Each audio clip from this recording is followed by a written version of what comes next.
And so an effect of EMF exposure, RF exposure on DNA is the fundamental first step in development of tumors. Gene expression, these things could be tied together. Altered enzyme activity could be related to alterations in gene expression.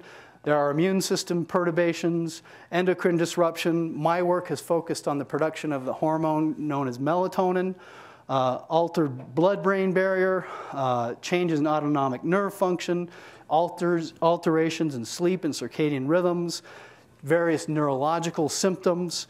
These things are cataloged in detail in the Bioinitiative report. So I urge you, if you're interested in finding out more about the literature on this, you can take a look at that document.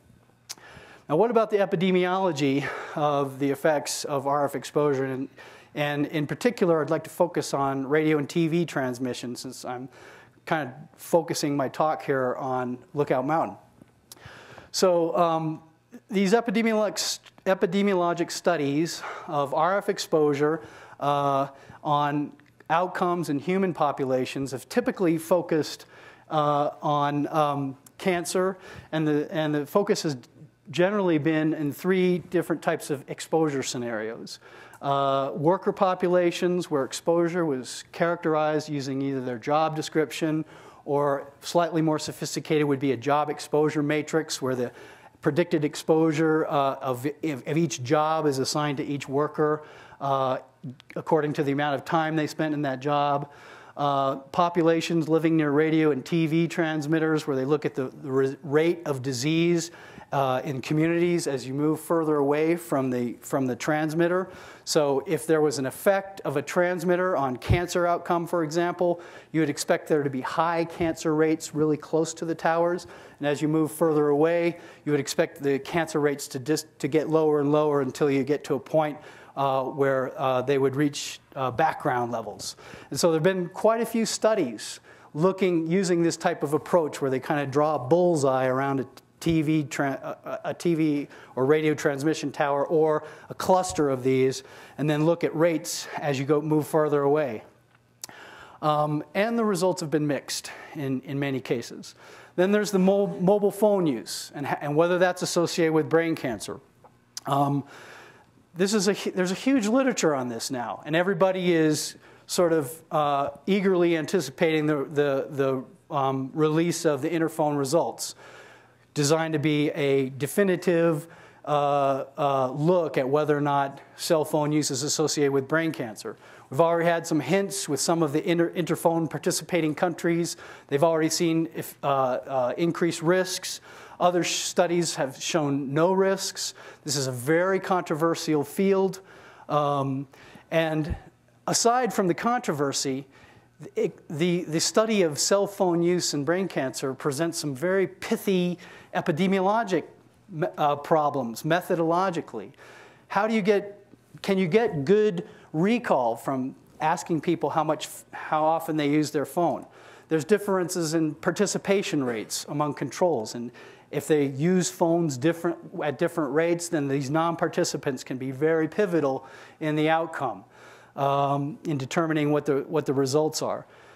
If you have a tumor on your acoustic nerve, it can affect your hearing, and you may want to switch sides and use the phone on the other side that you normally use it on. These things all can potentially affect the results of these studies, and they're very difficult to ascertain going back into upwards of a decade or more to try and reconstruct somebody's exposure. So these are very difficult issues, and people are grappling with this. The epidemiologists are rightfully grappling with the interpretation of some of these results. So, but of these 3 different types of studies that have been done on RF and health outcomes, primarily cancer, 3 things kind of emerge as general properties of the methods. Typically, RF exposures are not measured themselves. There's some type of surrogate exposure that's used. Elevated risks are reported by some and not by others, and so there's mixed results, creates a lot of confusion in terms of messaging to the public. And then the biological mechanisms have not really been determined. I gave you that list of potential mechanisms. There's a real inconsistency. And so until we really understand what that interaction is between electromagnetic fields and biological mechanisms, and find something that's reproducible and effective that anybody can do in a lab environment and get the same result, until we really understand what dose is, it's going to create that a little bit more controversy. So the number has gone up considerably since the time we did the study. There's about 9 megawatts of effective radiated power, or at least there was at the time that we did this study. It's probably also gone up. This is a little bit dated information. At the time we also studied this population, there were about 15 primary transmitters. So if you look, there's a house in the foreground, and then out on the top of this knoll, you can see several towers. And so there's some of these homes are probably directly in the main beam of the RF transmissions. And so this is fairly unusual. Lots of communities, just about every major city has a group of transmitters, and most of the time you have the transmitters up on a mountain and then people living down below. This is a very unique situation in which the residential community is kind of interspersed and at the same elevation as a lot of the transmitters. Measurements have been made. In some cases, the maximum permissible exposure limit has been exceeded. That's 200 microwatts per centimeter squared.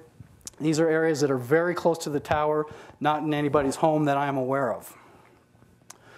There are about 350 homes that are within a mile of these transmitters. And so Lookout Mountain has been characterized as perhaps the most highly exposed residential community to RF in the United States.